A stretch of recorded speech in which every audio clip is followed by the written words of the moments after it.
To thee, O Lord, have I lifted up my soul. In the name of the Father, and of the Son, and of the Holy Ghost. Amen. Dear faithful, with these words from the 24th Psalm, the Church opens the first Mass of the liturgical year in the season of Advent. To thee, O Lord, have I lifted up my soul. It is for us an invitation to prayer, for prayer is nothing other than the turning of the soul toward God.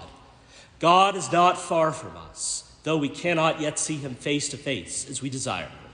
We need only turn to him to obtain his assistance. The psalm continues with these confident supplications. In thee, O my God, I put my trust. Let me not be ashamed. Neither let my enemies laugh at me, for none of them that wait on me shall be confounded.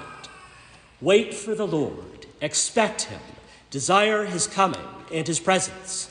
This is the spirit of Advent. The world prior to the coming of Christ laid in darkness. Now Christ, the light of the world, has come. However, each year Advent reminds us that there is still much darkness to overcome. In our souls there remain much ignorance, blindness, coldness, and faint-heartedness. Our minds, hearts, and wills must be ever more illuminated by the light of Christ. Society, too, can lay very much in darkness, even as did those pagan civilizations of bygone days. And Christian civilizations provided much light in times past. But alas, today, there remains only the last vestiges of that civilization, and only in some places. The world today lies very much in darkness.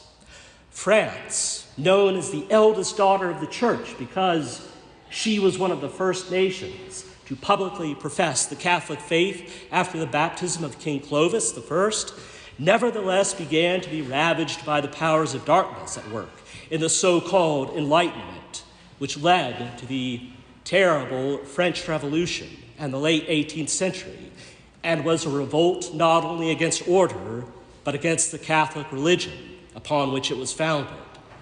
The secularization of France, and really in many other nations starting more or less around this period, would never really come to an end. And Europe today, sadly, very much represents both revolution and secularization having come to complete fruition. The revolution in France was soon followed by the turmoil of the rise and fall of the Napoleonic Empire from 1799 to 1815. And there would be a brief, albeit modified, restoration of the monarchy in 1815, but not without another revolution in 1830, followed by the annihilation of the monarchy in 1848.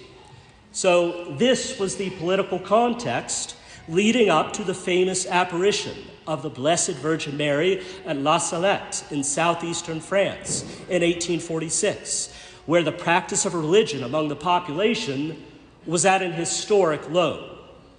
Given the deplorable state of the once Catholic nation, it will not come as a great surprise that La Salette is where Our Lady appeared as weeping in tears.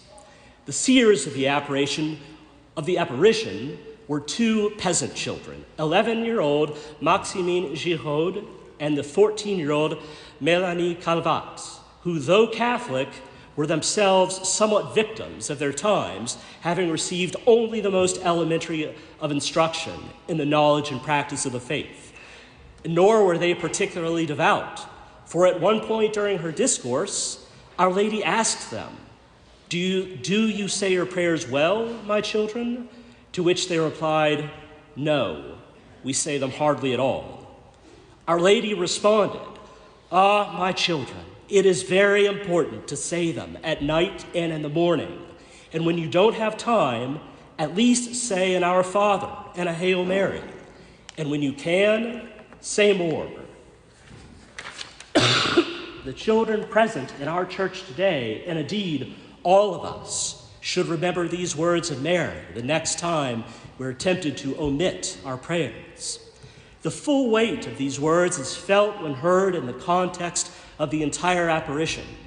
Our Lady speaks of her role interceding on behalf of men before her divine Son, but which cannot avert the just wrath of our Lord when we refuse to turn from our evil ways. Our Lady explains the occurrence of many a calamity and misfortune as a direct consequence of unrepentance and as punishment for sin. If the harvest is spoiled, she said, it is your own fault. For failure to heed warnings, she predicted a great famine. If my people will not obey, she lamented, I shall be compelled to loose my son's arm. It is so heavy, so pressing, that I can no longer restrain it. How long have I suffered for you? If my son is not to cast you off, I am obliged to entreat him without ceasing. But you take not the least notice of that. No matter how well you pray in the future, no matter how well you act, you will never be able to make up to me what I have endured for your sake. What was Our Lady's principal complaint about the people at that time? It seems, above all, it was their lack of religion, by which we mean the virtue of religion or religious practice. This practice is what truly defines a Catholic society. It is the devotion with which you, the faithful, and the clergy of two fulfill their religious duties. Mass attendance, observance of Sundays and holy days, respect for the name of our Lord and holy things, and mortification, especially by fulfilling the precepts of fasting and abstinence, which were much more demanding at that time than they are now. It was the disdain of these observances that so saddened the Blessed Virgin. She singles out the non-observance of Sundays by unnecessary work and neglect of Mass attendance, as well as constant swearing with our Lord's name in vain, as two things which make my son's arm so burdensome. Her words, I have appointed you 6 days for working, she said. The 7th I have reserved for myself, and no one will give it to me. Now, while America has never been a Catholic nation, nonetheless, religious sentiment was once stronger in this country, including the observance of Sunday as the Lord's Day, in some sense among the general populace. It is therefore a sign of the times that Sunday is more and more considered an ordinary day, like any other. Each of us would do well to ponder Our Lady's tears and complaints as regards the observance of religious practice and the manner of speaking. While our neglect in these matters may not be so grave as some Frenchmen of that era and of society today, we must all acknowledge that the secular mentality has infected us to one degree or another, even if only in very subtle ways. We must use the name of our Lord only with great reverence. Yet we must also not curse and not use crude language. We should also refrain from speaking disrespectfully of those in authority, whether ecclesiastical or civil. We may respectfully criticize our leaders when warranted, but to speak dishonorably of them has always been considered a vice, which dishonors the office these leaders hold. As regards the observance of Sundays and holy days, hopefully we never miss a massive obligation without a justifying cause. However, our mentality may still be affected by the ambient secular culture. We might see Holy Mass as a mere duty to fulfill as quickly as possible so that we can get on to the other things, rather than as the center of the Lord's Day, worth every bit of time it takes, and even more if our duties allow us to make some preparation for Mass and then a thanksgiving afterwards. The religious attitude is in particular at the heart of solemn liturgy, like a high Mass, which brings together ceremony, chant, blessings, and so on, the entire purpose of which is the public honor of God by his people with majesty and without undue haste. Perhaps we waste a good deal on Sunday instead of spending time with family or time in prayer or to recreate in healthy ways. Perhaps we're not as careful as we should be to avoid the unnecessary labor as commanded on this day consecrated to the Lord. Our Lady is clear that she wants this day reserved for herself. The Sabbath was made for man, not man for the Sabbath, our Lord taught, condemning Pharisaical rigidity.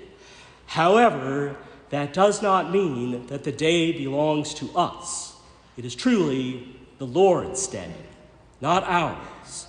There is a correlation between the formation of a Catholic society and its degree of religious observance, which, when healthy, augments its expression, growing into beautiful devotions, both in church and in the home. It begins to express itself by way of processions in the streets and religious festivities and traditions. So as we begin a new liturgical year and at the approach of a new civil year, let us begin to make note of significant feast days and days of devotional importance in our calendars. Let us strive to make these more a part of our lives by attending Mass, devotions, and religious festivities if we can, or at least observing them in our homes if we can't do more. This is a good time to consider whether sports and secular activities, praiseworthy as they may be, are determining our schedules more than the liturgical calendar. And we all have limited time. We can't do everything. Sooner or later, something has to give. Let's not let that something be our faith and religious practice. Our Lady came to La Salette with a motherly yet stern warning with regard to decline in religious practice. She has for us nothing but love and benevolence, and she wants to help us. But we must heed her warnings if we wish to benefit from her motherly protection in a society that is more and more hostile to God. We must cease ourselves to offend God and put him back in the center. What better time than now, at the beginning of Advent, to turn more earnestly to God and lift up our souls to him? To thee, O Lord, have I lifted up my soul. In thee, O my God, I put my trust. Let me not be ashamed. In the name of the Father, and of the Son, and of the Holy Ghost. Amen. Ave.